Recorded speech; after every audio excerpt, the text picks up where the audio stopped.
my passionate belief that the second most precious thing in life is the right to express yourself freely. The most precious thing in life, I think, is food in your mouth. And the third most precious is a roof over your head. But a fixture for me in the number 2 slot is free expression, just below the need to sustain life itself.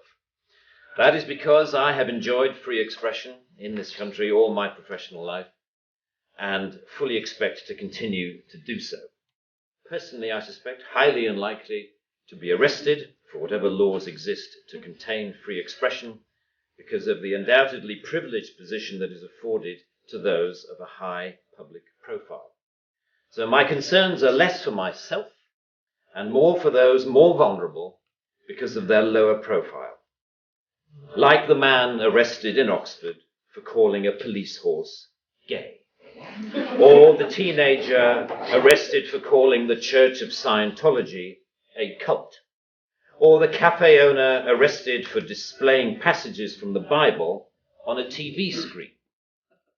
When I heard of some of these more ludicrous offences and charges, I remembered that I had been here before in a fictional context. I once did a show called Not the 9 O'Clock News some years ago, and we did a sketch where Griff Rhys-Jones played Constable Savage, a manifestly racist police officer to whom I, as his station commander, is giving a dressing down for arresting a black man on a whole string of ridiculous, trumped-up and ludicrous charges. The charges for which Constable Savage arrested Mr. Winston Kadogo of 55 Mercer Road were these: walking on the cracks in the pavement, walking in a loud shirt in a built-up area during the hours of darkness, and one of my favorites, walking around all over the place. He was also arrested for urinating in a public convenience and looking at me in a funny way. Who would have thought that we would end up with a law that would allow life to imitate art so exactly? I read somewhere a defender of the status quo claiming that the fact that the gay horse case was dropped after the arrested man refused to pay the fine, and that the Scientology case was also dropped at some point during the court process, was proof that the law was working well, ignoring the fact that the only reason these cases were dropped was because of the publicity that they had attracted. The police sensed that ridicule was just around the corner and withdrew their action. But what about the thousands of other cases that did not enjoy the oxygen of publicity, that weren't quite ludicrous enough to attract media attention?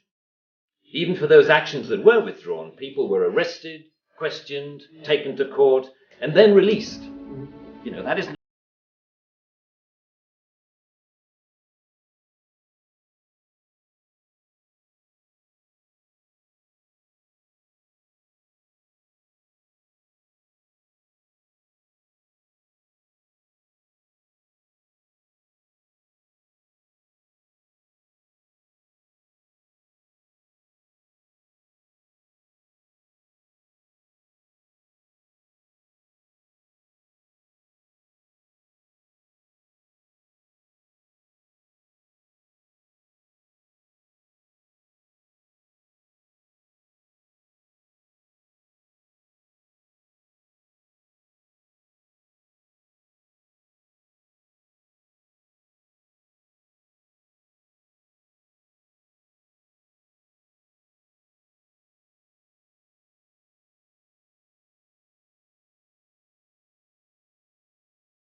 weapon against hateful speech is not repression, it is more speech.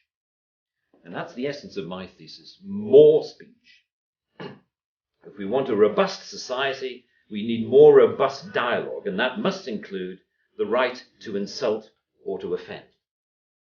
And even if, as Lord Deere says, the freedom to be inoffensive is no freedom at all. The repeal of this word in this clause will be only a small step, but it will, I hope, be a critical one in what should be a longer-term project to pause and slowly rewind a creeping culture of censoriousness.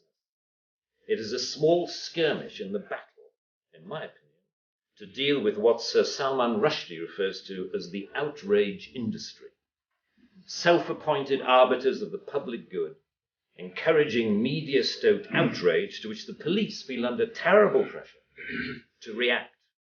A newspaper rings up Scotland Yard. Someone has said something slightly insulting on Twitter about someone who we think a national treasure. What are you going to do about it? And the police panic and they scrabble around and then grasp the most inappropriate lifeline of all, Section 5 of the Public Order Act, that thing where you can arrest anybody for saying anything that might be construed by anyone else as insulting. They don't seem to need a real victim. They need only to make the judgment that somebody could have been offended if they had heard or read what has been said. The most ludicrous degree of latitude.